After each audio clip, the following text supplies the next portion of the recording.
Hi, everyone. I am Bobby Harris, the Utility Broadband Alliance Executive Director, and it's my pleasure to welcome you today to our webinar.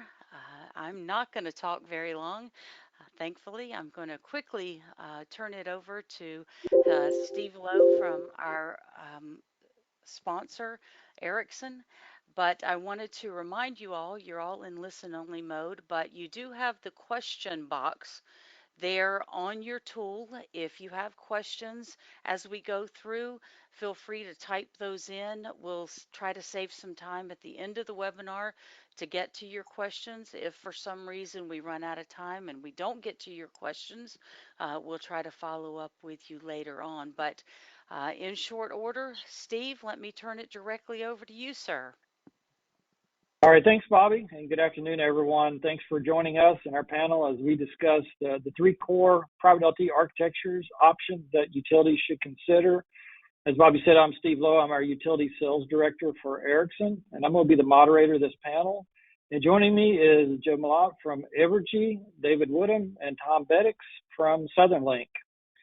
So quickly, we're going to talk a little bit about our organizations. And Bobby, if you don't mind going to the next slide there for me, please.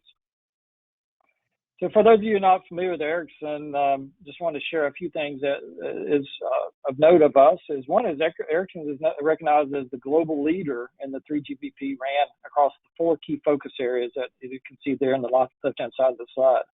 You know, just as important as that is our experience in mission critical networks for many years. Even before the utilities started to deploy private LTE networks, Ericsson has extensive experience in deploying mission critical networks. But as we know, utilities depend on their communications and definitely fall within the mission critical category. And then one of the largest deployed mission critical utilities networks that we have to date is our partners here we have on the call with us at Southern Company, Southern Linc. And we'll hear more about it from them later in their discussion. But Ericsson understands the importance of utilities, so have made significant investments in our ability to support them. One of those being the Utility Innovation Center, which you may have seen some press releases on it. Love to invite any of you that may be interested in coming down to Plano to our U.S. corporate headquarters and taking a tour of it, where we have demonstration of a multitude of different CPE user-end equipment, along with a variety of different spectrums. Bobby, if you go to slide 2 for me, please.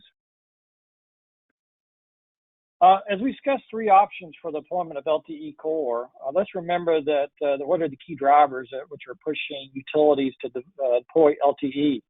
The first one being the consolidation of legacy networks. We know that utilities have a significant number of networks that they've deployed, many of them being purpose-built and purpose-driven. Now we're looking at trying to reduce those to reduce the operational expense associated with multiple different networks. 4.9's reliability, as we talked about earlier, mission critical. Again, that's a close tie into what type of core you might need or best for your utility. But 4.9's reliability is going to definitely be a must, and you'd love to have something more than 4.9's. The other one around security and flexibility, I think that as Joe and David and Tom talk about the hosted options, security and flexibility are going to be key attributes I'll talk about a little bit later. Not only is security important, but you need to have something that is flexible to be able to meet the needs of your utility deployment today, tomorrow, and in the future. And then controlling OpEx. For those of you that are an investor-owned utility, you're much more familiar than I am with the requirements for you to try to cut down on OpEx and use capital expense, because based on the rate cases and the way that you fund your investments, in most situations, we're finding that control of OpEx is also another critical component for us. I think as we dive a little deeper in each of these, as we discuss LTE options, you'll be able to tie them back into the attributes and the conversation between our panelists about how they made decisions with their companies, and then how they would provide some recommendations on how you make decisions on investments in your core to support your private network. So Joe, let's move on to our panelist here, Joe from Evergy. Joe, would you tell us a little bit about yourself and a little bit about Evergy? I think you got a couple slides here for it. Sure. Thanks, Steve. So my name's Joe Malott. I am the manager for our wireless engineering and operations group at Evergy. And I'm also the co-chair, along with Tom Beddix here, on our cyber and technical working group at UBBA. So, but as far as Evergy, Evergy is really a company that was created as a result of a merger between Westar Energy and Kansas City Power and Light, and that took place back in 2018. So for our service territory, when you combine the two companies, you can get a pretty good feel for our coverage area. Most of the area that you see there on the left in the green, the Kansas Central, that is predominantly the legacy Westar, and then over in the Missouri area with a small slice of Kansas there on the eastern border is the legacy Kansas City Power and Light territory. But we now have all new divisions for labeling each of the different areas for Evergy. And the cities that are on there are just some of the cities you might be familiar with, just to give you an idea, just a kind of a reference point for where our service territory covers. So, and then the next slide's got some just a few facts on it. So if you go to the next slide, Bobby. There we go. So Evergy serves more than 1.6 million residential and commercial customers. We've got a generating capacity of 16,000 megawatts. Our service territory covers over 28,000 square miles in Kansas and Missouri. We have about 13,000, almost 14,000 miles of transmission lines, and about 52,000 miles of distribution lines. So I think with that, Steve, I'm going to go ahead and hand it back over to you, and that's a little bit about Evergy. All right, thanks, Joe. Appreciate that kind of overview of Evergy. And Tom, if you don't mind, kind of give us the same background on yourself, and maybe David, you give a little introduction of yourself, your role at Southern Linc, and then Tom, if you don't mind, just tell us a little bit about what Southern Linc is doing currently. Yeah, sure. Hey, thank you, Steve. And I'll start off with just a little bit about me, then I'll hand it over to David. So my name is Tom Beddix. I manage our engineering operations team, which consists of the field forces that take care of all of our cell sites throughout their footprint. And we've got a 24/7 operations center that monitors and the network, makes sure everything's up and running. And then we have a tools team and analytics team that looks at monitoring and all the alarms that come into from the LTE system and making sure that we're reacting appropriately and hopefully before any of our end users notice any issues. And I'll hand it over to David.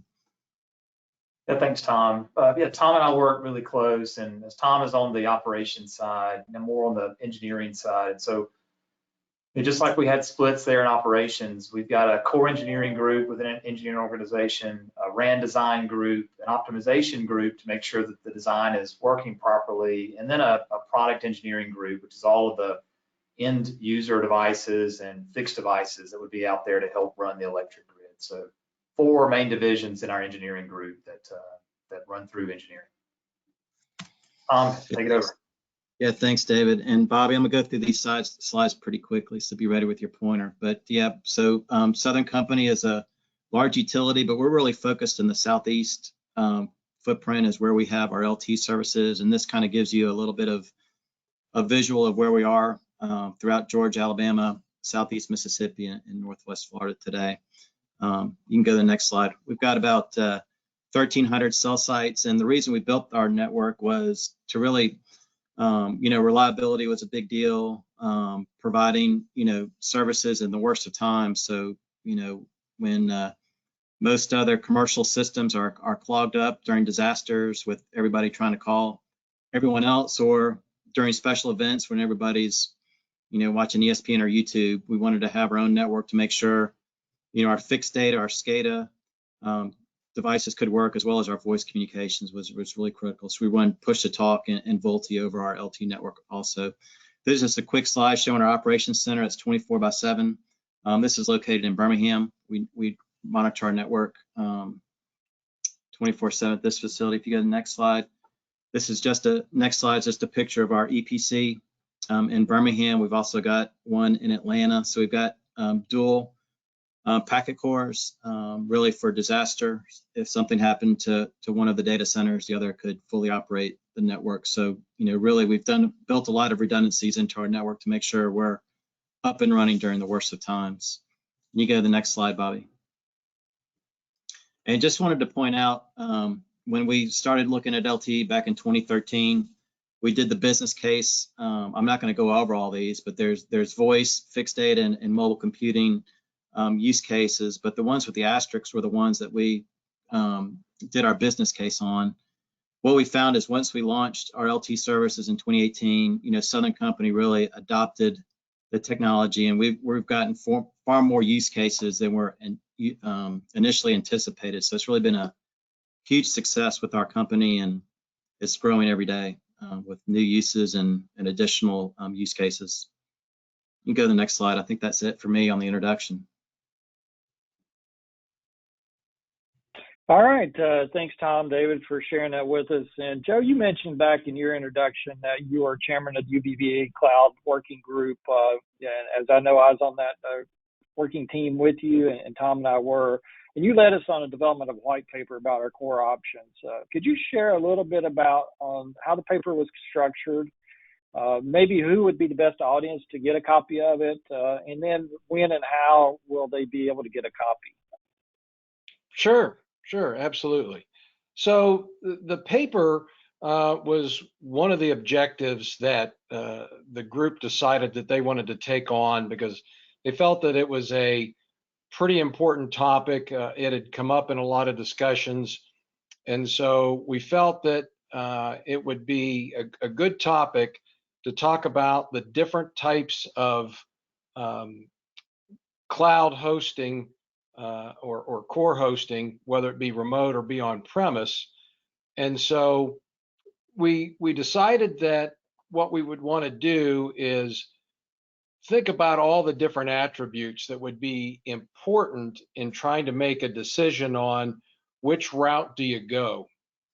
And so one of the things that we did is we put together a list of the attributes, and then we compared them against the three major types, which are on-premise with the utility hosting, on-premise with a vendor hosting, and then a complete remote hosting, whether that be by a vendor or by another utility.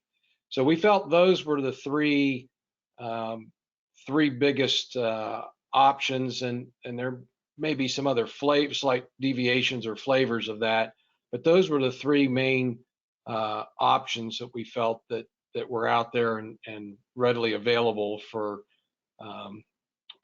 users. So we structured it around having the different attributes, and we took each core type and walked through all the different attributes, and then did that again for each of the three types of cores. And so it kind of gives you a perspective of what to expect in some of those different attributes. So, for example, some of the attributes include things like scalability, latency, financial management, etc. And there's several others. But if you take financial for just a minute, and you really have to understand, and this is generally one of the big items as you're making your decisions on how you want to structure your LTE network and your core. And so with your funding, if you have capital to spend, then going the direction of hosting that yourself on site might be a more advantageous way to go. Whereas if you really don't have any capital to spend and you need to maybe spread out some of those payments um, and fund it that way, then you might look at a hosting solution where you pay as you go, for the services. So it really depends on what your needs are, and the same type of thing applies to the other attributes. You have to decide as a company, where are we with respect to some of those attributes, and then take a look and see, okay, which type of core, which type of architecture really is going to benefit us the most, and it kind of guides you then as to um, how those attributes line up to what it is that's going to be best for your company. Um, the paper is really more of a business type paper. It's not designed to be a technical based paper. So it is designed more for middle management up to executives and those that are deciding, how they want to structure their funding on an LTE project, and what are some of the key drivers. So you may have some restrictions in terms of time frame that money might be available. So speed of turning that up, which is another attribute we had in there, is certainly something that would influence your decision, for example. So Joe, I heard you say who the audience is within the utility. What about what type of utility, whether it be investor-owned, municipality, cooperative? Is it a better fit for any one of those three? I think it would be a good fit really for for any utility, whether they're large or small, whether they're a co-op or regardless of the utility. If you're looking at an LTE network, I think this would help guide you with what you're looking to find in terms of which architecture is going to best fit your needs. Okay, good. And Tom, what would you have paid to have this paper back 4 or 5 years ago, whenever you guys were looking at core options at Southern Linc? What did you learn from this that you wish you had known back then? What was your lesson learned of, hey, I wish I'd had the opportunity to look at these three attributes or these attributes or these three options? And did you have those options back when you first took a look? You showed us a picture of the Evolved Packet Core, and it's definitely hosted by Southern Linc there in Birmingham. But any key lessons learned over the last the development of this paper that you could share with us? Yeah, I'll attempt to answer that, and I'll let David chime in too. But really back in 2013, we started to decide what we were going to do. We were running an IDEN network. If you remember the old Nextel commercials, their push-to-talk technology. We ran the same network in the Southeast in the same territory, and we knew from Motorola that system was going to be end of life. So we started looking at other alternatives, and at that time it was really, do we build our own LTE network, or do we put the services on a tier 1 carrier? And really it came down to, a lot of it was SLAs and availability of the services when it's the worst of times. And Southern companies really come to depend on us when it comes to, especially in our territory, have a lot of hurricanes and tornadoes, and at the worst of times, getting things up and running quickly is a huge deal to them. We want to take care of all of our electric customers and gas customers, get them working as quickly as possible, and communications is a huge part of that, whether it be through SCADA devices talking to each other, or through voice. They use us for push to talk on LTE. So really let's say the service level agreements and the priority we needed to be able to talk in the worst of times, we just couldn't get at that time from the tier 1. So we decided to build our own network. Security played a big deal into it, putting our critical grid infrastructure on the technology. Security was a big deal too. David, you want to talk through some of the lessons learned, maybe piece of it?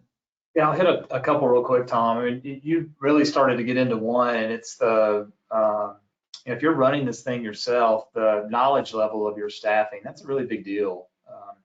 And we had to take a staff that was really used to more TDM transport type technology and really educate them and get them up to speed to a whole new technology. I mean, it's an IT technology, but a telecom mindset. So it's a really good mix there.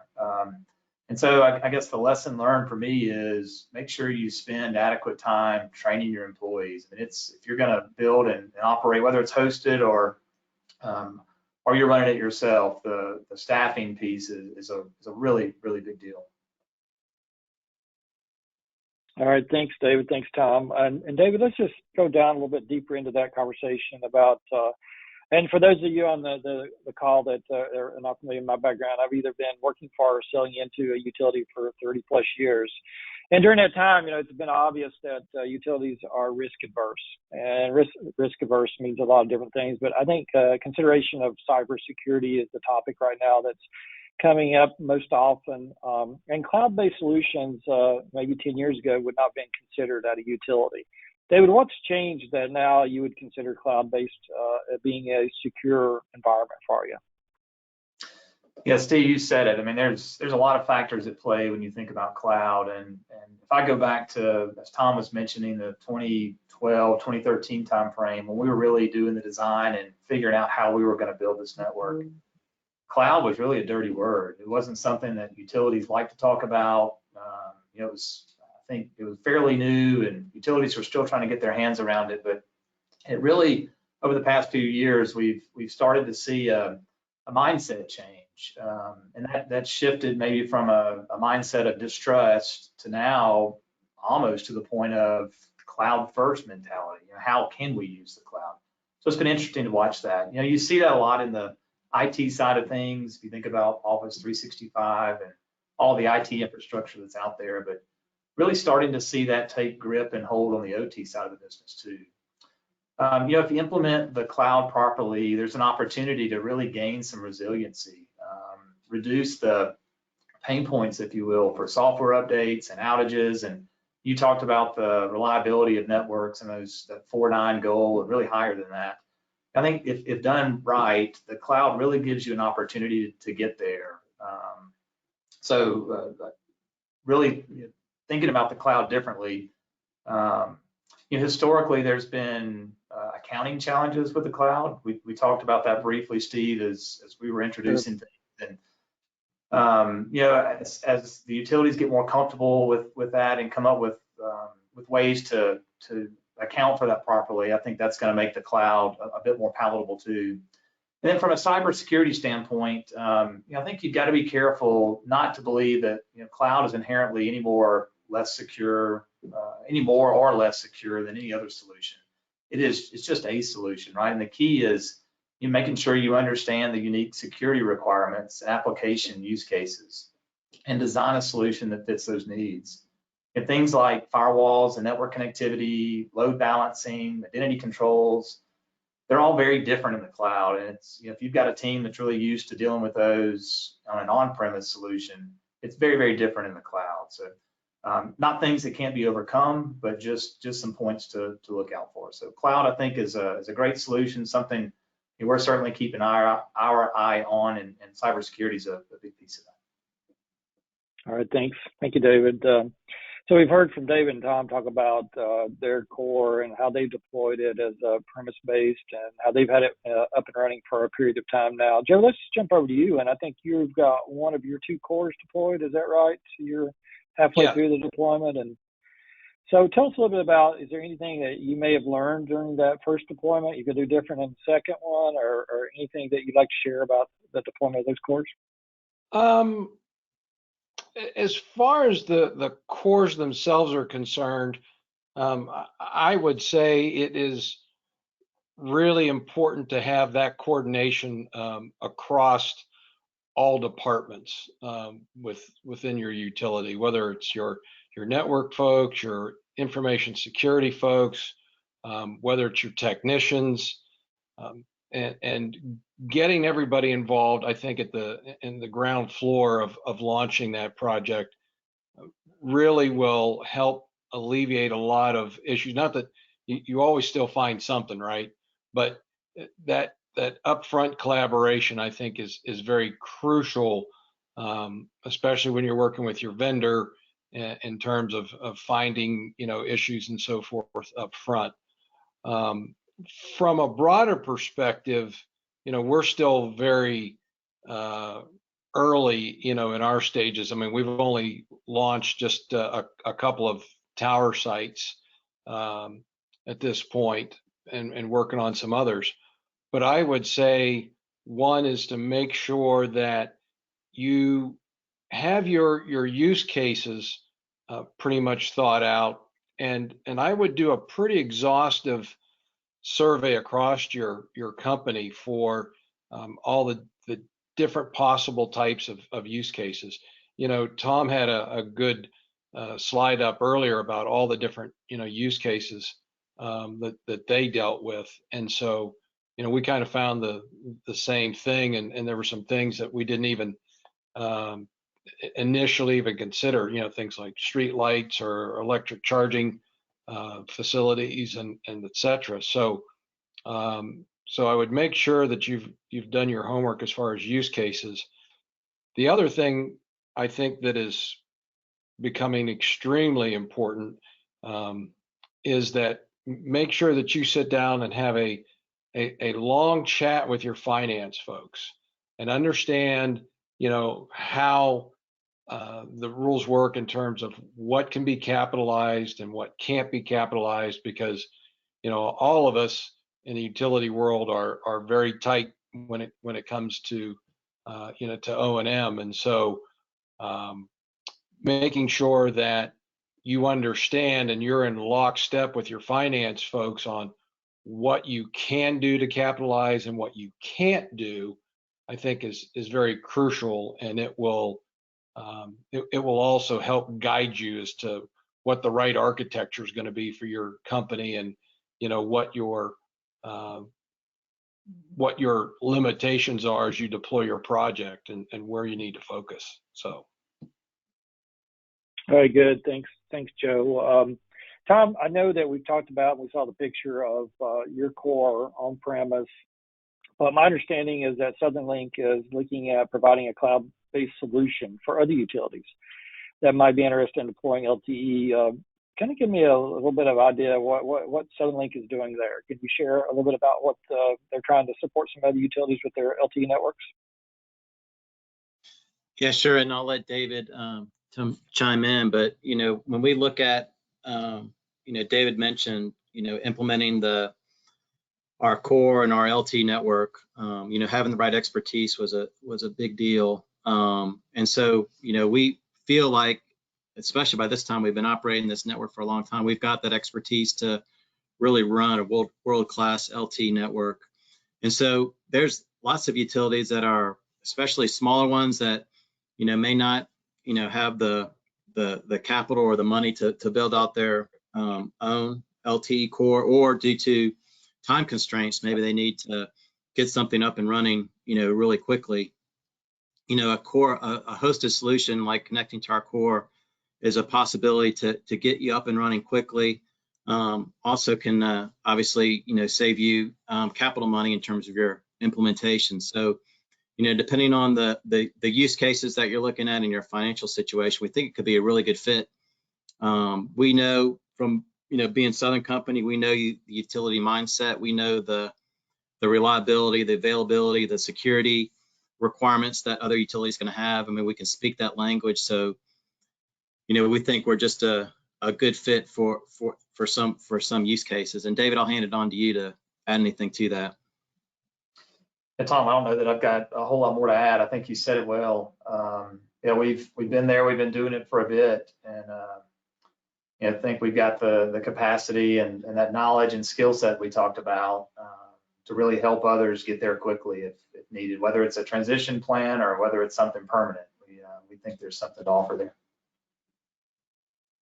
No, that makes sense. I know that in conversations with smaller municipalities, maybe some smaller cooperatives that may be sitting within inside of your footprint, sometimes that might make a good match for even for you, Joe, at Evergy. If somebody is a close neighbor or somebody that sits inside the footprint, that might make sense for them to leverage the investment you have there. So that's good news, exciting, and I think it's a great move for us.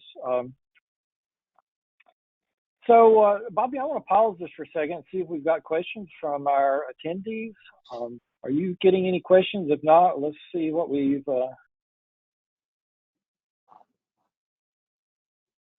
you have any, Bobby? Any questions coming in?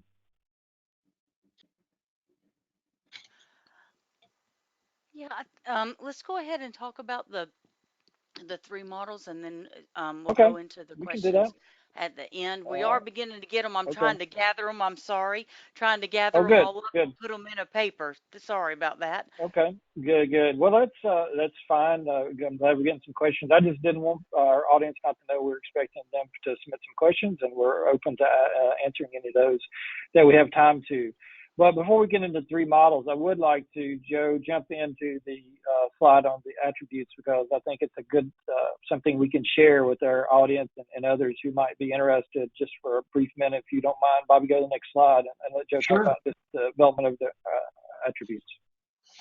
So as you see, and this is really what we use this matrix to start our discussion within the group on how we wanted to structure the paper. So the three architectures there across the top, and then of course the attributes down the left side. So for example, we started out, and it wasn't in any particular order. We didn't try to put what we thought was the most important attribute, because you could probably debate that, for quite a while. So, and not in any particular order. So we started with, scalability. How important is that going to be to you? How quick do you think you're going to be growing as a network? Latency, that's going to be really dependent on your use cases and any kind of particular features that you're going to use. Customization, whether or not you can use what's right out of the box, or versus doing some specialty things, and whether you want to do that or you want the vendor to handle that. Security and remote access, I think that's going to be a pretty big one for most utilities, and so so we included that. Technology upgrade, again, how how quickly or do you want to handle those upgrades, for example. Financial, we talked about a little bit. That's pretty self-explanatory. Risk is another one. Do you want to, as a company, assume that risk, or would you rather have that handled, say, by the vendor?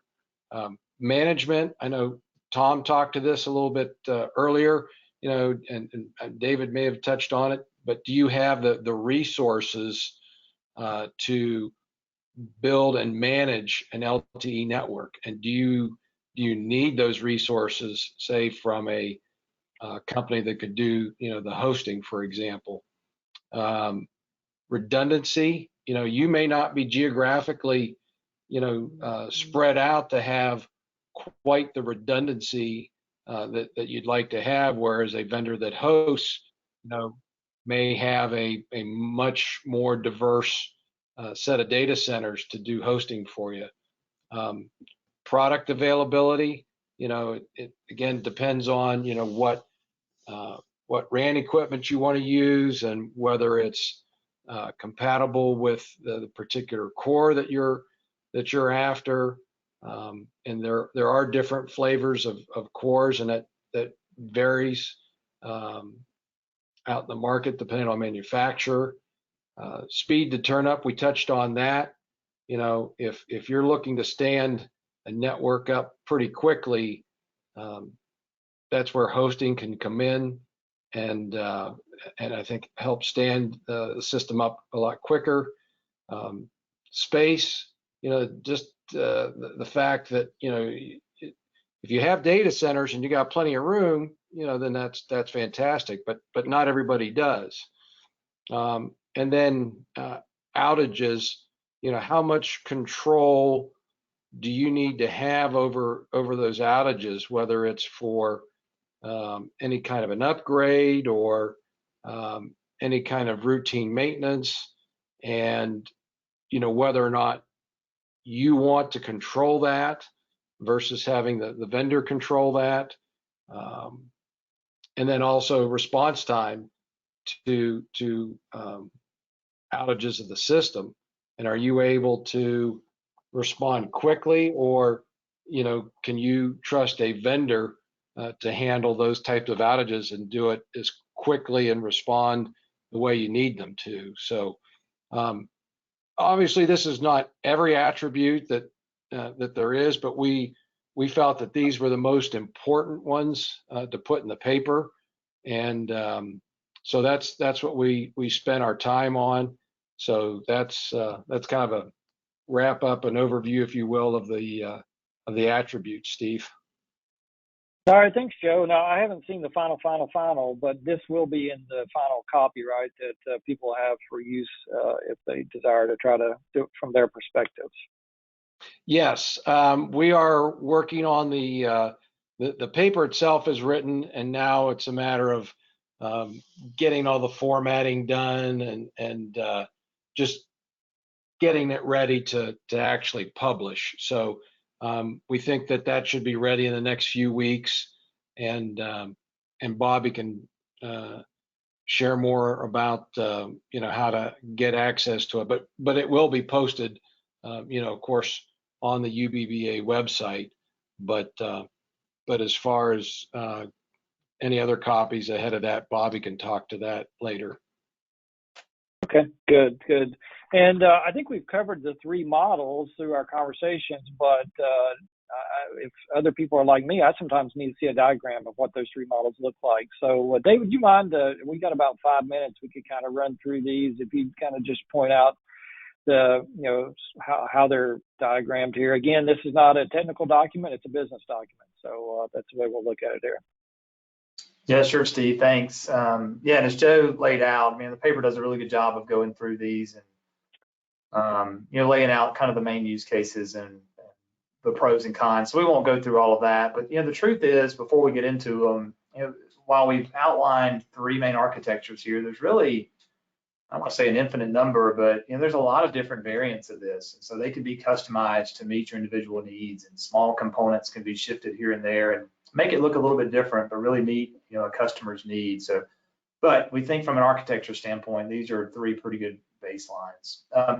So this first model you're looking at is what we call the on-premise hosted model, and as you can see, you've got the four layers, if you will, and so your utility application layer at the top, the core network layer there in the middle, radio access layer, which are your sites of different flavors out in the field. You'd have connectivity between those, and then lastly, what we've labeled as the asset layer, and those are all the things that you're using this network to either monitor or control. You'll notice as we go through these, three of the layers don't really change. It's really the core network layer that we're talking about. And so in this model, you've got physical equipment in a data center. The hardware is likely owned or could be owned by the utility, but operated very likely by a vendor in a hosted type solution. So that means you're not responsible or having to worry about life cycle or software updates or things like that. But this model minimizes latency, and because all of the infrastructure is there on the utility premise, and so it's really ideal for that sort of use case. But you do have to worry about things, as Joe mentioned, like backup power and power feeds and data center space and HVAC and all those facilities-based things. Bobby, if you'll go to the next slide for us. And so, again, if you'll follow along, you'll see the application layer, the RAN layer, and the asset layer really don't change much. But that core network layer in the middle, if you'll notice, this is what we call our cloud-hosted solution model. And so think, when we say cloud-hosted, think AWS or Azure or Google Cloud Services. And so you're really utilizing that cloud infrastructure that we talked about to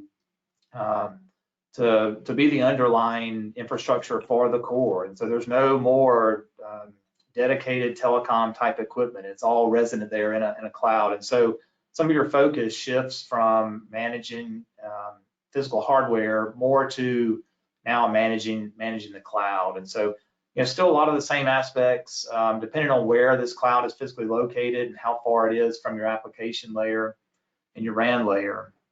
That can have impacts on things like latency, and you've got to think about the fiber backhaul to how you connect to that, get your sites connected into that, and get your applications connected into that cloud. So other things start to come into play, but that cloud aspect that we talked about really becomes big in this model. Let me go to the last one real quick. And so this third model is a concept of maybe a third-party utility hosted type model. And so you heard Tom and I talk about before, we're certainly open to this model, but if you've got a utility that's already been through this, they've already built their core, they're already using it most likely to manage and operate their electric grid, their utility applications. This is a model where you as a utility can leverage what that other utility has already done. So their core is already there. You establish remote connectivity from your network to theirs. Again, it's a very quick turn up. The infrastructure is already in place, and this utility would already have their staffing in place, their knowledge level is there, and help would be there to help you quickly turn up your LTE services. So at very high level, very quick run through, but the three high level hosted options there visibly. All right, thank you, David. And Joe, for those of us who like to read the last page first of the book, what can you tell us we're going to find on the last page of the paper? What's going to be our recommendation to these, or which one of these options is the best? So, Steve, I mean, that's a really good question, and I'll answer it this way. What we put in the paper was there's not a recommended architecture for everyone. It's not a one size fits all. So you really have to know your requirements as a company. What are the things that are important to you, whether it's how you fund it, whether it's your security, whether it's the ability to manage it, things like that. And then once you've decided what your really important attributes are, then you can see where those line up with respect to each of the different architectures, and you're able then to go ahead and decide which one is going to be best for you. And it's really in the one slide where we walk through all the different attributes. We intentionally left it as a matrix, or as I like to think of it, more as a scorecard, so that you can actually go right in the paper and just start marking in there and putting in comments and saying, okay, when you start seeing where your attributes line up, you find out pretty quickly, which architecture is going to be best. So it's really do your homework, and I think it'll fall out as to what the best solution is going to be for you. Okay. All right. Well, appreciate that, Joe. I guess, Bobby, we'll go back to you. Any questions from the attendees that we want to address? Yes. Actually, we have a ton of questions. So let me just get them open here, and I'm just going to read them exactly how they came in. And for those of you who typed them in, please forgive me if I butcher your question, but I'll do my very best to get the question asked correctly, and then you guys can answer it. So here's one.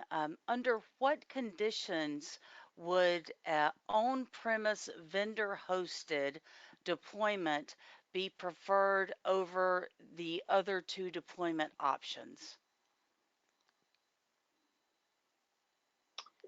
Well, I'll jump in here, and then David and Tom, you guys, feel free to pile on. But I'm thinking that if it were on premise and you were very concerned about latency, for example, and if you were concerned about security, and so you wanted that equipment that was to be on premise, and yet you didn't really have the management resource, or didn't want to completely take on all that risk, that might be a good opportunity for that type of architecture. Okay, great. Anyone else want to add on? I think Joe answered it well. I think you'd Okay. still want, even if you have a vendor running your core, you're still going to want maybe an SME or two on your side just to kind of checks and balances and make sure, everything's, working the way you want it. That you're still going to have to be involved and make decisions and guide the vendor with, how you want to run things. So I think having, a skeleton crew at least would be beneficial to make sure you're getting what you needed from a utility perspective. Okay. Okay, here's one.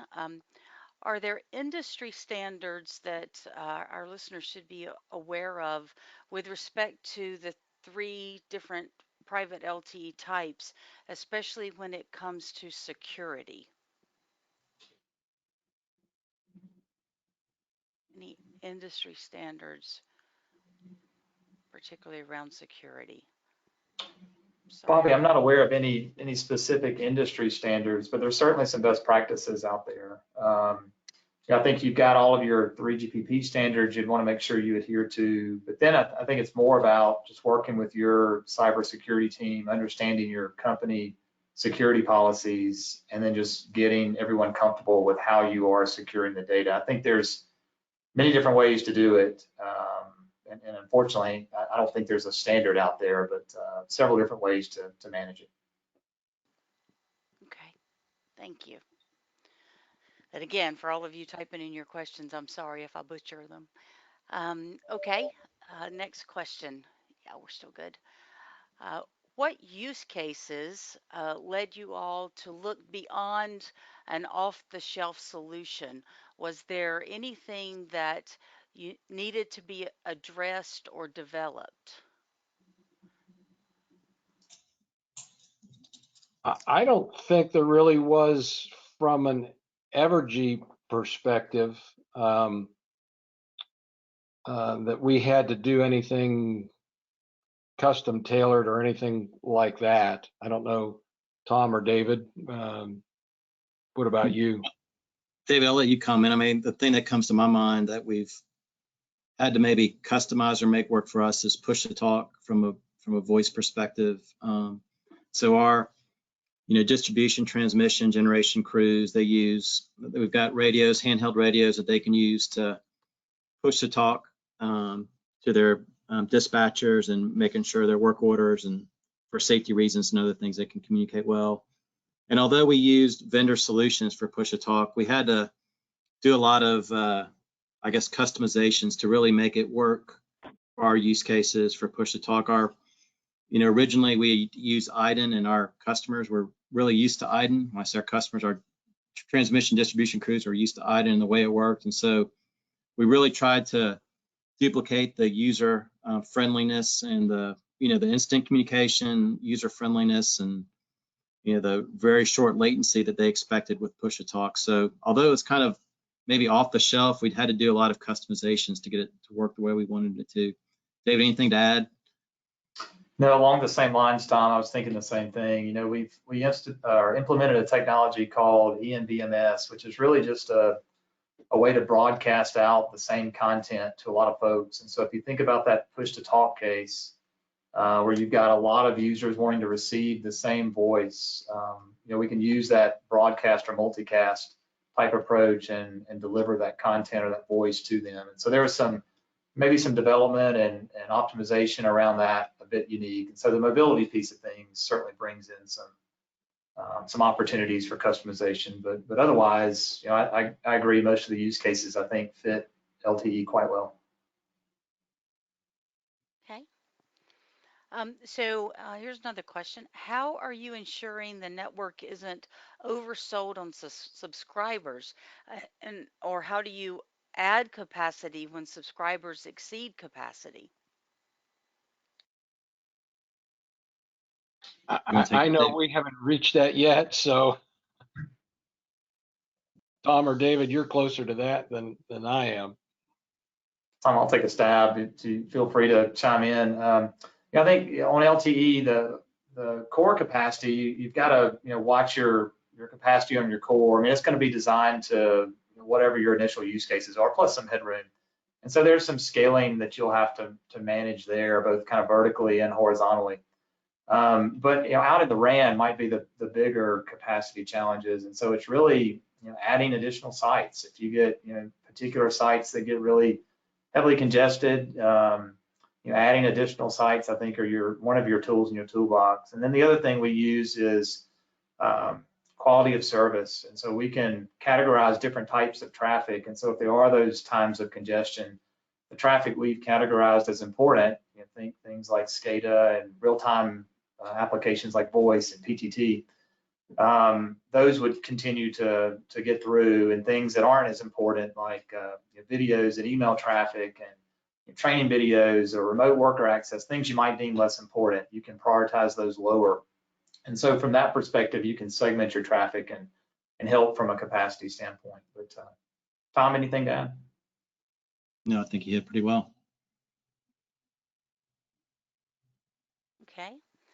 The next one, yeah, we're good on time. How important is 5G service availability for utilities starting out on their private cellular networks journey?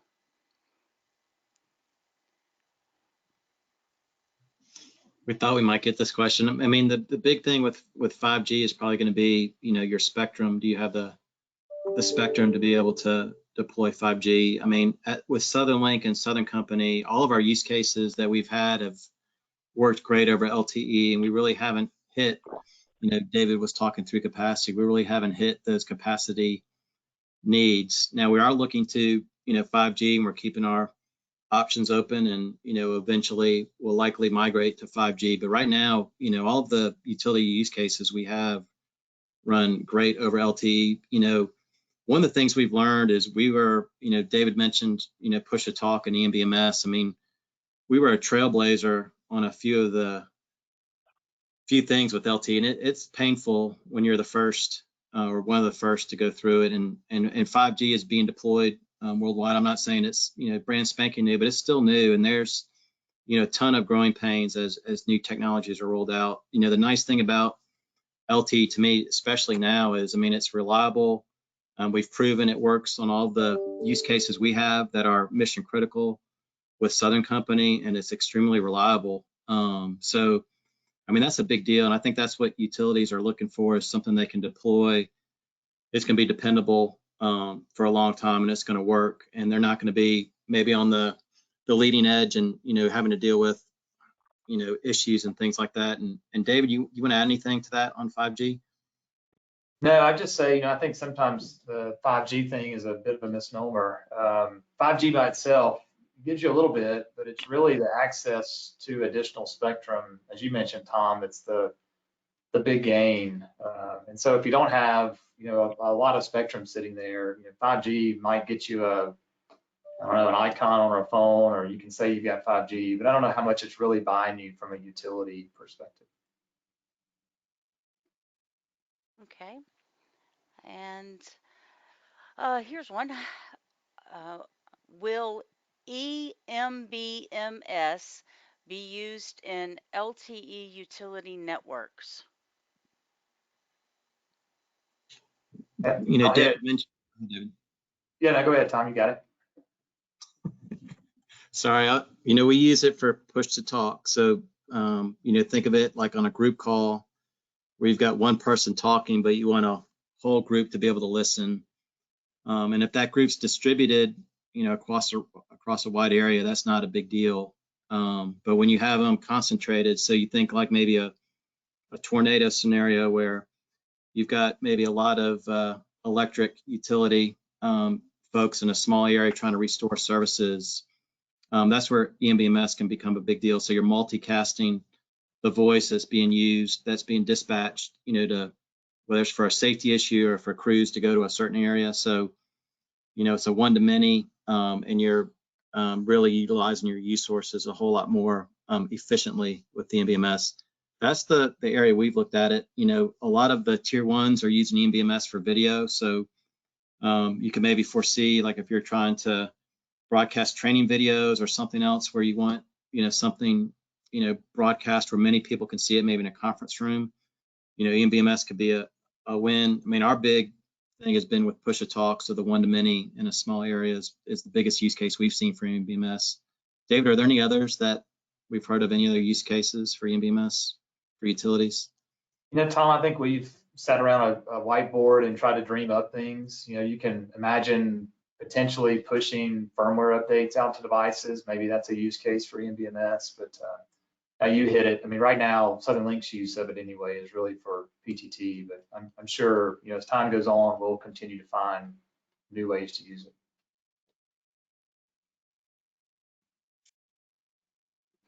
Great. We are just about at the end of our time, guys. We've got several more questions, but I know we won't have time to get to them all. So for those of you who are asked the questions, we will try to follow up with you individually or through the ubba.com website. When we publish the paper, we'll maybe be able to address your questions as a Q&A follow-up to this webinar. So I really do appreciate that. Steve, let me turn it back to you guys for final comments, though. Well, I would definitely want to say thank you to Joe, David, and Tom for their contributions and participation in this panel. They bring a lot of many years of experience, and it was an honor to moderate this panel. And thank you guys for spending the time with us. Joe, David, Tom, anything you want to say to wrap up? Nothing here. Thanks. All right. This was good. Thanks for joining us. Great. Well, I appreciate all of you as well. You're wonderful founding members of the Utility Broadband Alliance. I want to offer to anyone on the call the website you see, ubbaplugfest.org. Have a look at that. That's our event coming up in October. We'll continue this conversation actually with a panel at the event. We'll do Plugfest testing to follow on what we did last October in St. Louis. So I hope you will check out the website and register to attend the event in Costa Mesa, California, the week of October 10th. And for now, I will say thank you all again very much from all of us at the Utility Broadband Alliance. I hope you have a wonderful and safe rest of your day. Thanks, everybody. Thanks, guys. All right. Thanks. Bye. Bye.